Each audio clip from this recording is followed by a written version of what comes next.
Hey, what is up guys? Strike here, coming at you with another Marvel Legends series figure review on the new Spider-Man Marvel Legends Spider-Man Noir figure from the Build-A-Figure wave of the Lizard.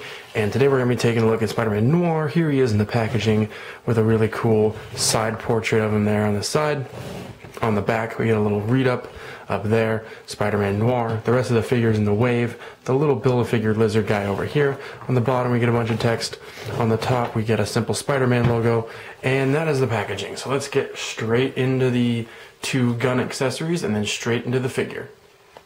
The Marvel Legends Spider-Man Noir figure comes with these two little pistols. They both look pretty much the exact same, I believe. Yeah, they're the same molds, same guns. They're pretty simple. They look kind of space-esque, and I get that they're supposed to look like vintage, but like high-tech vintage. But yeah, they're okay. I mean, they don't got any kind of special paint detailing or anything. But these are the only accessories he comes with aside from the Build-A-Figure piece. So that's okay. I mean, I'm not super crazy about these, but they suit the figure just fine.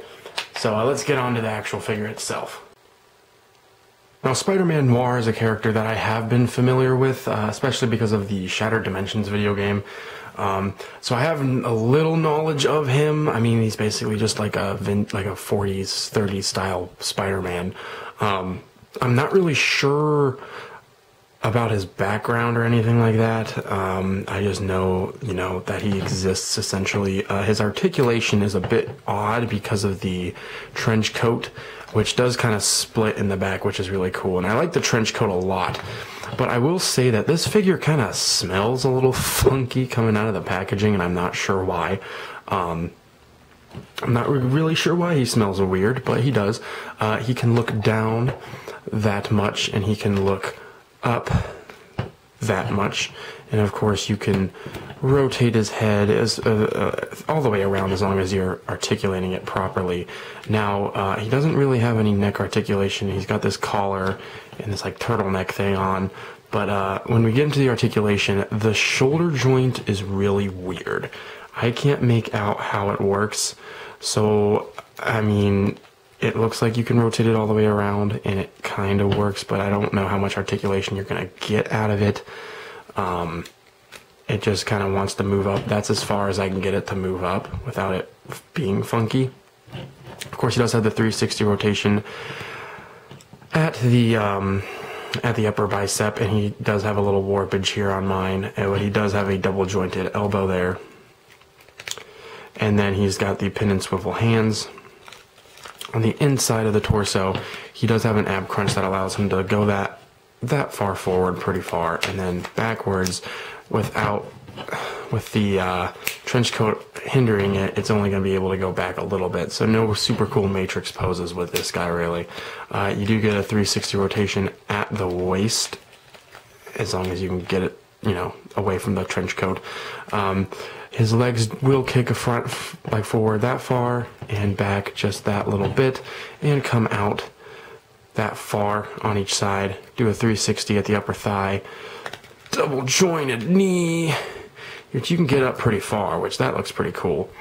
And then no boot cut or anything, but you do get some ankle articulation here, moving back and forward that far, and then some odd ankle pivot there, but it's there. And the detail on this figure is really nice overall. I mean, it's just a pretty much black and gray figure. Again, it's supposed to be kind of noir style, so that makes sense. And then, getting the guns in his hands. You can't get the finger in the trigger hole, which that's kind of annoying. The fact that he even has loose fingers to do so with is great, because I know that the Punisher figure didn't have that ability. But here he is holding the pistols.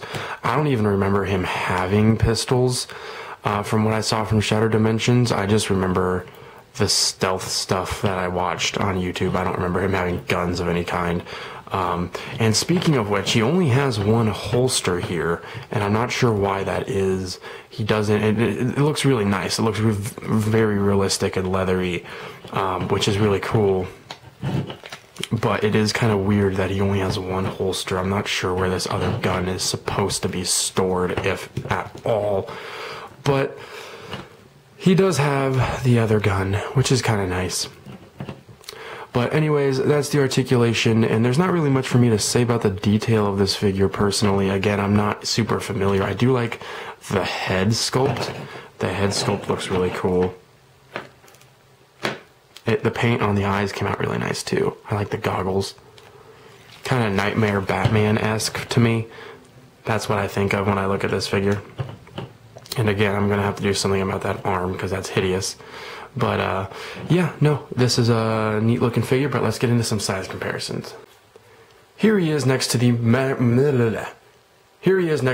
Legends Black Suit Spider-Man and the Mezco 112 Collective Spider-Man, and as you can see, it looks like he's slightly taller than the Black Suit Spider-Man, and then ever so slightly shorter than the Mezco Spider-Man. He might be the same height, but it looks like he's got like a very short amount above him. And on camera, it's probably not showing that very well, but I can pretty much almost guarantee you that Mezco Spider-Man is just a little bit taller. But it's hard to notice, you know what I mean?